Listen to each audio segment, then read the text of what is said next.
Mula 2012 hanggang 2013 ay may impresibong panalo po ang ating kababayan na nagmula pa sa probinsya ng San Andres, Catanduanes na si Jay Solmiano or may alias Rapido.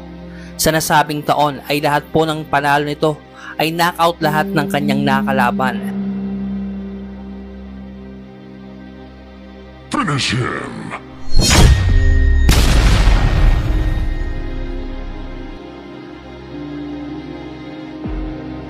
Kaya naman noong 2014, nabigyan ng magandang oportunidad ang alias Rapido na si Jay Solmiano upang lumipad patungong Japan para sa bakanteng Oriental and Pacific Boxing Federation Super Lightweight title upang labanan ang isang matinik na kalaban na nagngangalang Kita Obara.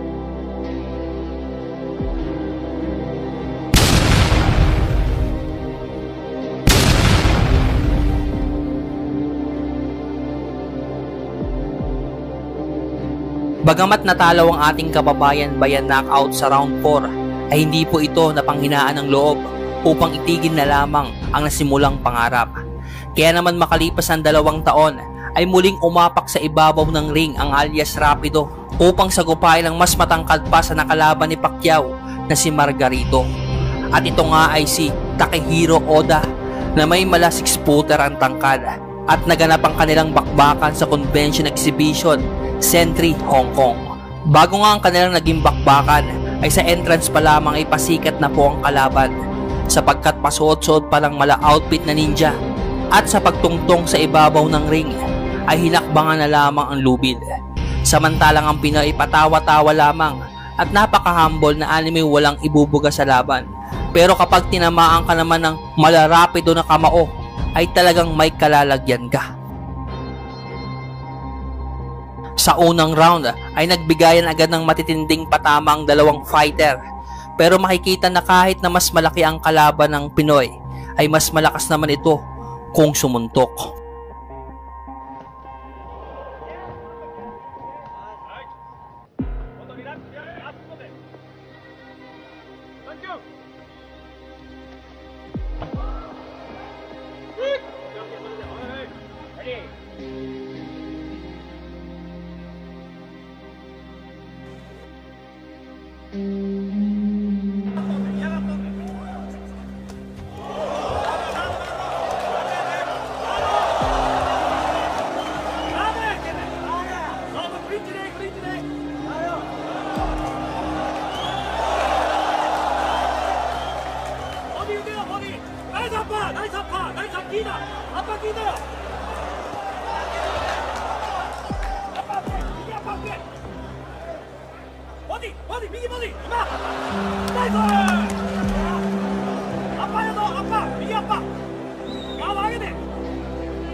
Isang minuto na lang natitira sa round 1, kaya naman dito na pinabagsak ng Pinoy ang mala 6-footer na kalaban.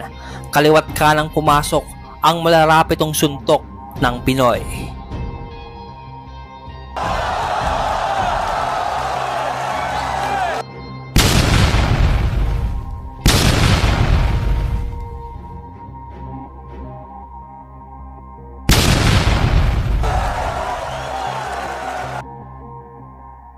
Sampung segundo ang natitira sa laban, agad namang tumayo ang kalaban, ngunit muling napabagsak ito ng Pinoy.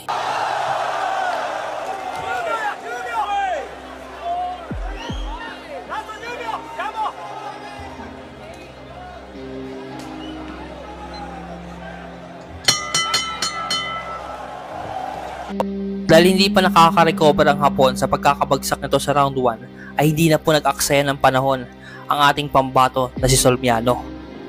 Malarapay daw na naman ang pinakawalan.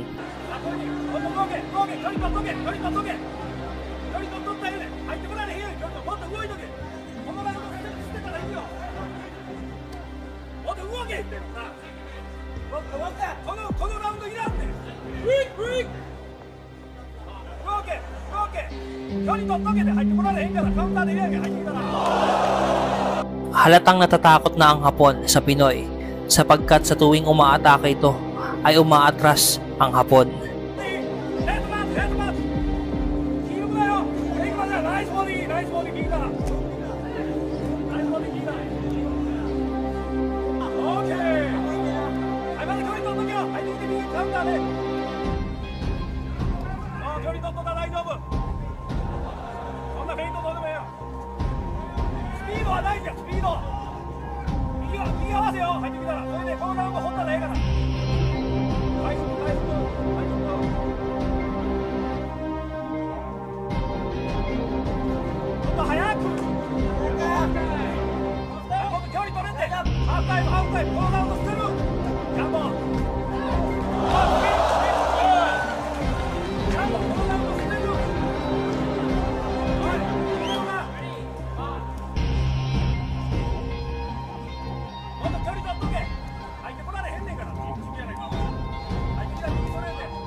Talagang gusto ng tapusin ng Pinoy ang kalaban sapagkat kaliwat kanan na po ang pinapakawalan nito.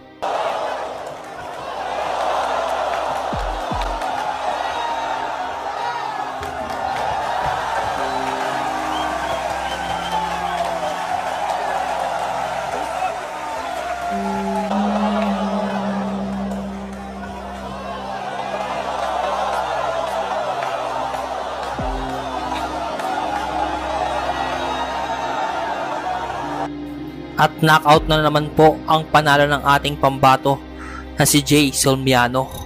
Anong masabi nyo rito mga idol sa ipinakita ng Pinoy na mala 6-footer ang tangkad pero ginawang sisiw ng Pinoy?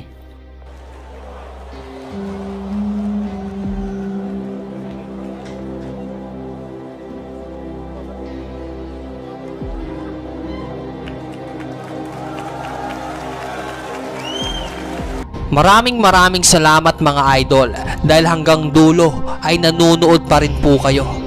God bless you mga idol.